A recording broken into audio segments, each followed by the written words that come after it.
সকল সর্বস্তরের জনগণ প্রমাণ করেছে আজকে যে তারা আগামী 12 ফেব্রুয়ারির নির্বাচন একটি শান্তি সুন্দর নির্বাচন তারা চায়, যাতে স্বতঃস্ফূর্তভাবে তারা ভোট কেন্দ্র যে তাদের ভোট প্রয়োগ করতে পারে।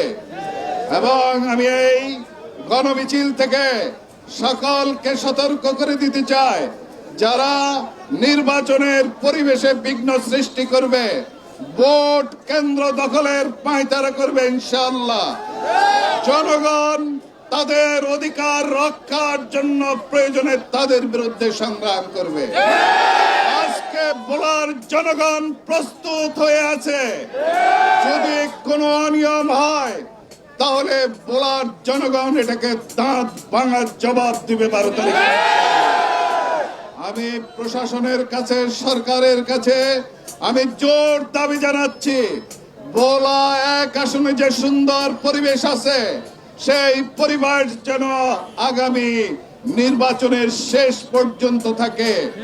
এবং যদি লেভেল প্লেইং ফিল্ড যদি বিঘ্ন সৃষ্টি হয়, ইনশাআল্লাহ আমরা সকল সর্বস্তরের জনসাধারণ নিয়ে আমরা প্রবল আন্দোলন গড়ে তুলব, ইনশাআল্লাহ।